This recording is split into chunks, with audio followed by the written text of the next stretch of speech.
꽤 오래전에 영국에서 바이올리니스트로 활약 중인 김민진 씨가 도난당한 바이올린을 다시 찾은 기사를 읽은 적이 있어요.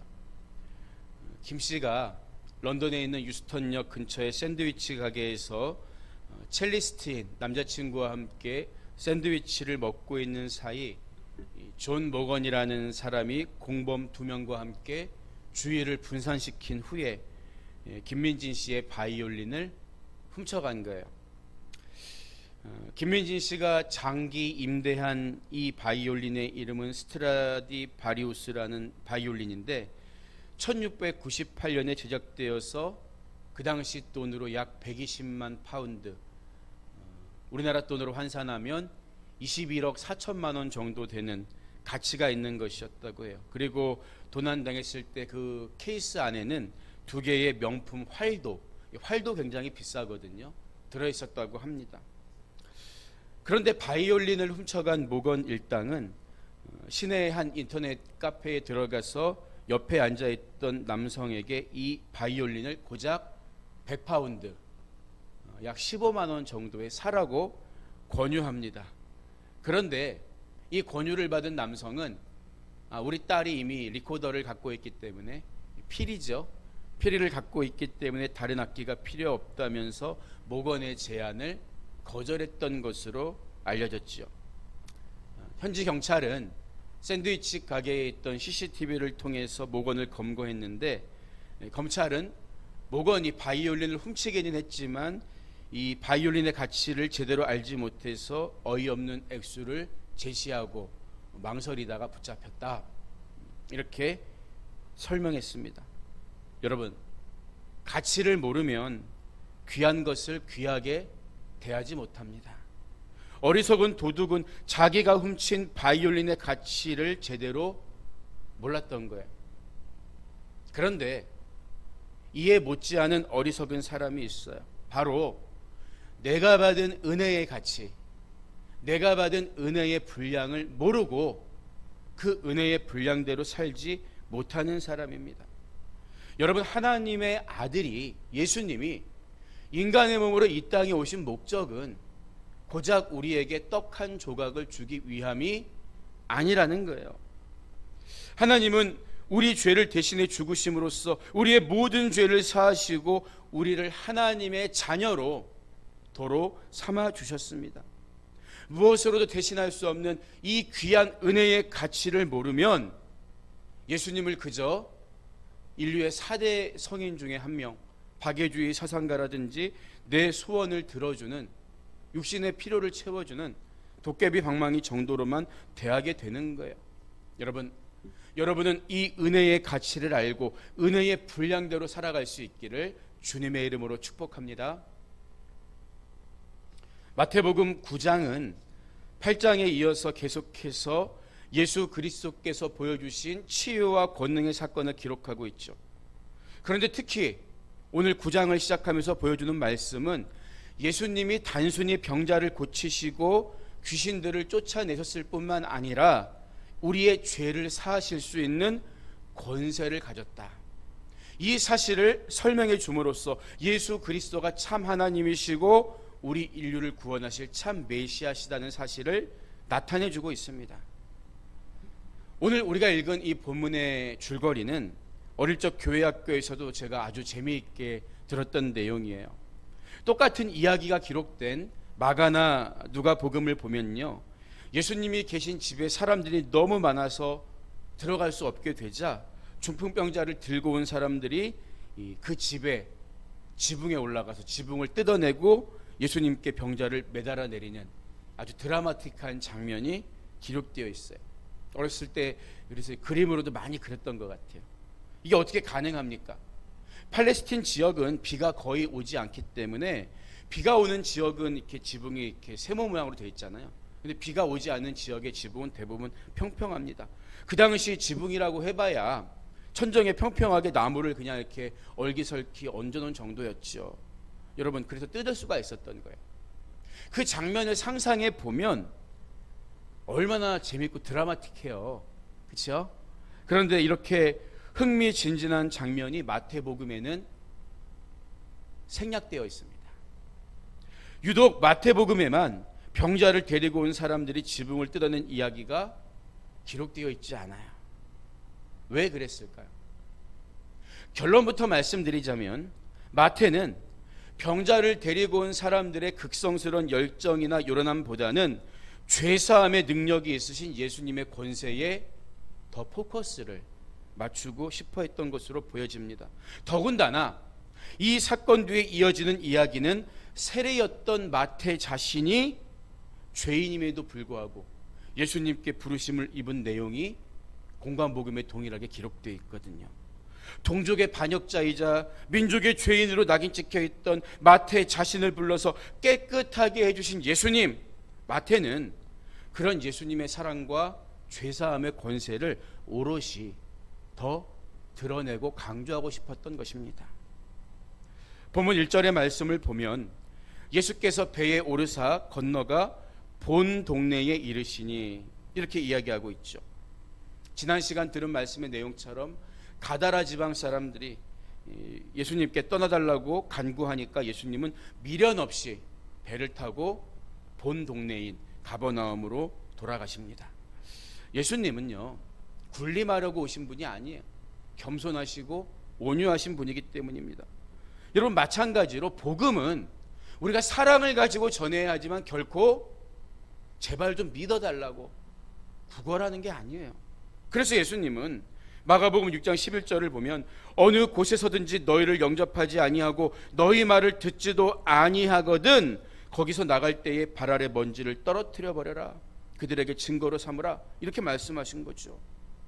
여러분, 폭력적인 전도 방법이나 태도는 원래 예수님의 전도 방법이나 의도와는 거리가 멀다는 거예요. 그래서 오늘 이야기의 무대는 예수님이 귀신 들린 사람을 고쳐주시러 갔던 가다라 지방에서 다시 예수님의 주요 활동 근거지였던 가버나움으로 옮겨집니다. 그런데 본문 2절의 말씀을 보면 어떤 상황 설명 없이 침상에 누운 중풍병자를 사람들이 데리고 오거늘 이렇게 시작하고 있어요. 마가복음에는 예수님이 베드로의 집으로 추정되는 어떤 집에서 말씀을 가르치고 계셨다고 했고, 누가도 말씀을 가르치고 있었다고 상황을 설명하고 있는 반면에 마태는 다른 내용은 다 생략하고 예수님이 가버나움으로 돌아가셨을 때 중풍병자를 데리고 사람들이 왔다, 이렇게 말을 하고 있는 거죠. 인간의 죄의 문제까지도 다루시는 예수님 이야기를 언론하고 싶은 거예요. 그런데 이 사람의 병이 어떤 병이라고 했죠? 중풍병이라고 했습니다. 중풍병은 현대의학에서는 흔히 뇌졸중이라고 부르는데 뇌의 혈액순환이 장애가 생겨서 반신불수 또는 전신불수가 되는 무서운 병입니다. 심한 중풍병자는 신체적으로는 살아있지만 오늘 본문에서처럼 사람들이 도와주지 않으면, 옮겨주지 않으면 자기 힘으로는 이동하기도 어려운 상황이에요. 여러분, 그런데 예수님은요, 요한계시록 3장 1절에서 사대교회를 향해 내가 내 행위를 아노니 내가 살았다 하는 이름은 가졌으나 죽은 자로다, 이렇게 책망하세요. 표면적으로는 사대교회를 향한 말씀이지만 실제로는 우리 성도들 중에 살았다 하는 이름은 가졌지만 실제로는 죽은 자와 다름없는, 마치 중풍병에 걸려서 아무것도 할 수 없는 그런 사람들이 있다고 예수님 경고하신 거죠. 보세요. 나는 믿음이 있다고 생각하지만 주님을 위해서 나서야 할 때, 희생하고 헌신하고 땀 흘려 섬겨야 할 때 전혀 까딱하지 않고 움직이지 않는 영적 마비증에 걸린 성도들이 우리 주변에 있어요. 입으로는 사랑을 말하면서도, 섬김을 말하면서도 정작 사랑을 실천하고 섬기는 일에는 나에게 조금이라도 손해가 오거나 내가 하기 싫으면 인색하거나 짜증을 내는 사람들이 있다는 거예요. 겨우 주님의 은혜로 자기 신앙생활 하나만 간신히 건사하고 아무 일도 어떤 영향력도 아름답게 끼치지 못하는 사람들이고 오히려 남에게 불편함과 불행만 끼치는 사람들이, 이런 사람들도 신앙의 중풍병자라고 할 수 있습니다. 여러분, 그래서 오늘 중풍병자를 사람들이 예수님께 데리고 온 것처럼 육신의 병이든 영적인 중풍병이든 이 병에 걸린 사람은 그를 이끌어주는 사람이 반드시 필요한 거예요. 여러분이 스스로 진단해 볼 때 내가 이 병에 걸렸구나, 그러면 남이 도와줄 때 그 최소한 도움을 받아들이는 겸손함은 있어야 합니다. 만약 여러분의 눈에 그런 심한 영적 중풍병자가 들어온다면 그를 비난만 하려고 하지 말고 조용히 그를 은혜 앞으로 실어 날라줄 수 있는 은혜의 중보자가 되어야 하는 거예요. 교회 안엔 그런 사람들이 많아야 됩니다. 예수님은 우리들의 그런 모습을 귀하게 보시기 때문이에요. 병자를 데리고 온 사람들에게는 우리는 할 수 없지만 예수님께로 데려가기만 하면 예수님은 하실 수 있다는 믿음이 있었던 거예요. 그래서 이어지는 2절 후반부를 보면 예수께서 그들의 믿음을 보시고 중풍병자에게 이르시되 작은 자야 안심하라, 내 죄사함을 받았느니라, 이렇게 말씀하세요. 말씀드렸던 대로 마가나 누가복음을 보면요, 그들은 이 지붕에 올라가서 지붕을 뚫어서 그 병자들을 매달아 내릴 정도로 열심을 가지고 주님 앞에 나왔습니다. 그런데 예수님은 잘 보세요, 그들의 열심을 보신 게 아니라 그들의 믿음을 주목해 보셨다고 성경은 말하고 있습니다. 여러분, 우리가 주님의 시선을 받으려면, 주님의 인정을 받으려면 물론 열심도 있어야 합니다. 열심히 해야 되는 거예요. 그러나 그보다 더 중요한 것이 예수님은 하실 수 있습니다. 예수님을 신뢰하는 믿음이라는 거예요. 그런데 이어지는 예수님 말씀을 들어보면요, 중풍병자를 향해서 뭐라고 말씀하십니까? 안심하라, 내 죄사함을 받았느니라. 안심하라, 내 죄사함을 받았느니라, 이렇게 말씀하세요. 근데 조금 이상하죠. 병이 들어서 왔으면 안심해라, 네 병이 나았다, 평소처럼 이렇게 말씀하셔야 될 것 같은데 왜 예수님은 죄사함 받았다, 죄의 문제를 먼저 다루고 계실까요? 그런데 우리보다 먼저 예수님 옆에서 이 말씀을 듣고 있던 서기관들이 예수님을 판단해요. 본문 3절을 보면 어떤 서기관들이 속으로 이르되 이 사람이 신성을 모독하도다, 이렇게 이야기하죠. 왜 그들은 이 말씀을 듣고 이런 생각을 했을까요? 이사야서 44장 22절을 보면 하나님이 내가 내 허물을 빽빽한 구름같이 내 죄를 안개같이 없이 하였으니 너는 내게로 돌아오라, 내가 너를 구속하였음이니라, 이렇게 말씀하십니다.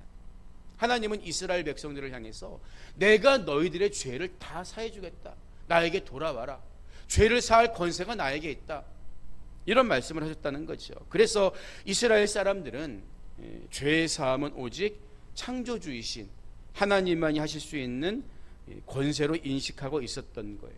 그런데 예수님이 돌연 죄의 사함을 선언하시니까 말씀을 관장하고 있던 서기관들이 이것은 신성모독죄에 해당한다, 이런 생각을 하게 된 거죠. 쉽게 말해서 그들은 예수님을 하나님이나 하나님의 아들로 조금도 인정하지 않았기 때문입니다. 그래서 예수님은 그들의 마음을 다 아시기 때문에, 예수님은 우리 중심을 아시거든요. 4절과 5절에서 이렇게 말씀하시죠. 예수께서 그 생각을 아시고 이르시되 너희가 어찌하여 마음에 악한 생각을 하느냐, 내 죄사함을 받았느니라 하는 말과 일어나 걸어가라 하는 말 중에 어느 것이 쉽겠느냐, 이렇게 물으세요. 여러분, 우리가 여기서 한 가지 기억해야 되는 중요한 사실이 있습니다. 우리가 하나님을 위해 열심을 내고 하나님의 일을 한다고 하지만 하나님의 마음을 몰라드리거나 하나님의 마음과 상관없는 생각을 할 때 그것이 곧 악한 생각이라고 예수님은 진단하고 계시다는 거예요. 그래서 우리는 하나님 보시기에 악한 마음, 악한 생각을 품지 않고 오롯이 주님을 향한 우리의 순전한 열심을 올려드리기 위해서 항상 하나님의 생각인 말씀을 가까이 해야 하는 것입니다. 여러분, 그런데 예수님의 이 질문 우리가 어떻게 이해할 수 있을까요? 사실 사람들의 입장에서는 중풍병자에게 걸어가라 이 말하는 게 쉬울까요? 죄사함 받았다 이 말하는 게 쉬울까요? 당연히 죄사함 받았다고 하는 말이 더 쉽습니다. 왜 그래요? 일어나 걸어가라 이 말은 당장 눈앞에 그 효과가 드러나야 증명되는 말이에요. 그렇죠? 그런데 죄사함 받았다는 말은 굉장히 눈에 보이지 않는 추상적인 말일 수도 있기 때문입니다. 성결대학교 총장을 지내셨던 김성영 목사님이 쓴 칼럼을 읽은 적이 있는데, 일전에 어느 평신도 모임에 참석했더니 주의 종으로서 듣기 부끄러운 걱정들이 그 자리에 모인 사람들 입에서 쏟아졌다고 해요. 그 중에 대표적인 게 요즘 목사님들의 설교 신앙은 아주 좋다 이런 말이었다는 거죠. 이 말이 무엇을 의미하는지 쉽게 알 수 있죠. 이 시대의 목회자들이 강단에서 전하는 설교는 아주 은혜롭고 감동을 주지만 실제 그분들의 삶을 보면 별로 배울 게 없다, 그런 탄식이었던 거예요. 여러분, 이처럼 말하기는 쉽고 행동으로 보여주기는 너무 어려운 거예요. 병자에게 일어나 걸어가라 이 말은 절대 쉬운 말이 아닙니다. 아무나 할 수 있는 말이 아니에요. 그럼에도 불구하고 예수님께서 사람들의 이목을 쉽게 끌 수 있는 걸어가라 이 말을 먼저 하지 않으시고 비난을 듣기 십상인 죄사함을 먼저 선포하신 것은 내가 그 일을 위해서 이 땅에 왔다, 그것이 내가 인간의 몸으로 이 땅에 온 본래의 목적이다, 이것을 분명하게 보여주기 위해서입니다. 그래서 예수님은 그러나 인자가 세상에서 죄를 사하는 권능이 있는 줄을 너희로 알게 하려 하노라 이렇게 말씀하신 거예요. 그리고 그 후에 중풍병자에게 말씀하시되 일어나 내 침상을 가지고 집으로 가라 하시니 그가 일어나 집으로 돌아가거늘, 이렇게 사건이 진행되었다고 본문이 말해주고 있는 거죠. 여러분, 예수님의 우선순위가 뭡니까? 우리 육신의 필요, 우리 육신의 문제, 우리 육신의 질병, 이것을 해결해 주는 것도 중요하지만 가장 우선순위는 그것이 아니라 우리를 죄에서 사함받아 하나님의 자녀로 구원받게 하는 데 목적이 있다는 것을 분명히 보여주신 거예요. 여러분, 그런데 서기관들이야 예수님을 하나님의 아들로 인정하지 않았기 때문에 불경한 생각을 했지만 우리들은 예수님을 하나님의 아들로 믿고 있잖아요. 하나님으로 인정하잖아요. 근데 우리들도 이 본문 속에서 한 가지 궁금한 점이 생길 수가 있어요. 왜냐하면 예수님이 병자를 데리고 온 그들의 믿음을 보시고 병자를 고쳐주신 것은 이해할 수 있습니다. 비슷한 예가 사도행전에도 나오잖아요. 구걸하던 안진뱅이가 돈을 요구하고 있는데 베드로와 요한에게 임한 믿음으로 일어나 걸으라 했을 때 그가 일어나게 되지 않습니까? 이해가 될 수 있어요. 그런데 그들의 믿음을 보시고 병자의 죄를 사해 주셨어요. 여러분, 죄사함은 구원과 직결되어 있는 문제 아닙니까? 성경은 자기 자신이 하나님 앞에 죄인임을 인정하고 죄를 회개하지 않으면 죄사함을 받을 수 없다고 일관되게 말하고 있어요.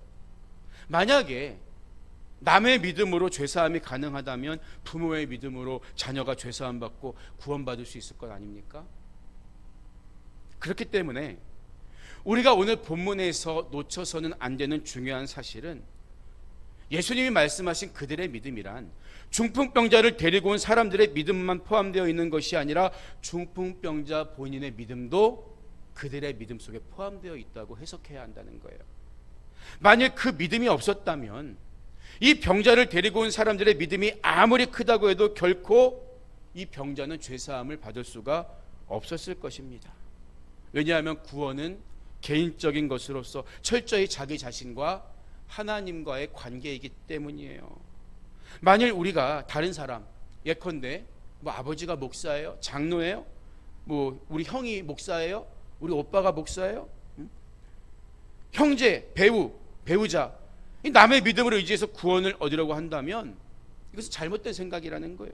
우리는 무엇보다 하나님과 나의 관계를 바르게 세우고 설정해야 합니다. 우리가 본문을 통해서 깨달아야 하는 또 한 가지 사실이 뭘까요? 이 중풍병자의 병은 특별히 죄와 관련이 있었다는 점이에요. 그래서 예수님께서 죄사함을 먼저 선포하신 거죠. 그렇다면 우리가 겪을 수 있는 모든 질병이 다 죄의 결과일까요? 그렇진 않다는 거죠. 때로 질병이 개인의 범죄에 대해서 하나님이 치신 심판의 결과일 수도 있겠지만 그런 경우는 굉장히 드뭅니다. 그리고 대개는 아담 이후 찾아온 원죄로 말미암아 이 세상이 함께 저주를 받고 깨어지게 되는데, 그때 세상 속에 유입된 생로병사의 질병이 우리 사람들에게 무차별적으로 혹은 평소에 건강관리를 제대로 하지 않은 사람에게 찾아오는 것입니다. 우리 인생이 이 땅에서 짊어져야 하는 모든 질고가 그래서 우리의 직접적인 죄의 결과는 물론 아니지만 근본 원인은 타락으로 말미암아 세상이 깨어지고 하나님이 보시기에 좋았다고 말씀하신 이 완벽한 세상 속에 질병과 죽음이 찾아온 결과다, 이렇게 이야기할 수가 있는 거죠. 여러분, 그렇기 때문에 우리는 이 질병을 바라보고 인생의 문제와 이 자연재해와 모든 질고를 볼 때마다 이것이 비록 우리의 직접적인 죄의 결과는 아니지만 본래 완벽하게 창조된 세상이 깨어짐으로 인해서 인간의 타락과 원죄로 말미암아 찾아온 그런 죄의 결과이구나, 그걸 깨달아야 하는 거예요. 그리고 나에게 찾아오는 죄의 유혹도 내가 물리치려고 노력해야 하는 것입니다. 여러분, 사람들이 이 인생의 문제를 해결하기 위해서 여러 가지 노력과 시도를 하잖아요. 그런데 말씀드린 것처럼 인간의 타락으로 인해서 깨어진 세상 속에 이런 질고들이 찾아왔다면 이것을 해결할 수 있는 근본적인 방법이 어디 있을까요? 우리가 보다 나은 세상을 추구하기만 한다고 해서 그게 되어질까요? 그렇지 않습니다. 바로 오늘 본문에서 중풍병자를 향해서 죄사함을 선포하신, 죄의 권세를 물리치시고 온전케 회복시킬 능력이 있으신 주님 앞으로 나아가는 것입니다. 주님만이 우리 인생의 모든 질고의 근원을 치유하실 수가 있기 때문이에요. 우리가 주님 앞에 나아갈 때 이 땅에서도 인생의 질고를 해결받을 수 있을 뿐만 아니라 장차 어떤 고난과 질고가 없는 저 나라에서, 하늘나라에서, 애통이 없는 그곳에서 영원히 복락을 누릴 수가 있는 것입니다. 오늘 말씀을 마무리합니다. 20세기 초 영국의 유명한 생물학자 줄리안 헉슬리가 런던의 한 학술대회에 참석하게 됐어요. 정거장에 도착해 보니까 시간이 많이 늦어져서 허겁지겁 마차에 올라타고 말했습니다. 최대한 빨리 달려가 주시오. 그런데 한참 가다 보니까 점점 이상한 데로 가는 거예요. 깜짝 놀란 헉슬리가 묻습니다. 마부 양반, 어디로 가고 있는 겁니까? 그러자 마부가 앞만 보고 대답하죠. 선생님께서 저에게 빨리 가라고만 하셨지 어디로 가라고는 말씀해 주셨지 않았습니다. 여러분, 목표가 없는 삶은 우연과 요행의 기대를 걸고 사는 인생입니다. 그리고 그 결과는 우리에게 낙심과 실망만을 안겨줍니다. 속도도 중요하지만 방향이 더 중요한 거예요. 예수님만이 길이요 진리요 생명임을 믿는다면 그 길이신 예수님 자신이 어떤 분이신가를 우리가 알아야 하지 않겠습니까? 예수님이 보여주신 기적은 단순히 육신의 때에 행복하게 살라고 보여주신 치유가 아니라 죄인이 회개하고 돌아와서 하나님의 온전하신 자녀로 회복될 수 있다는 것을 보여주신 사역이었다는 거예요. 그래서 요한복음을 보면 예수님의 사역을 단순한 미라클, 기적이 아니라 사인, 표적이라고 표시하고 있는 거예요. 여러분에게 예수님은 어떤 분이십니까? 무엇을 구하며 예수님께 나아가시고 또 영혼의 중풍병에 걸린 사람들을 예수님께로 데려가시겠습니까? 오늘 우리에게 주신 말씀은 예수 그리스도 그분만이 우리의 영육간의 구원을 완성하시는 구세주라는 사실을 보여주고 있습니다. 이런 귀한 믿음의 가치를 잃어버리지 말고 항상 주님과 동행하면서 죄와 상관없이 살아갈 수 있는 여러분 모두가 되시기를 주님의 이름으로 간절히 축원드립니다.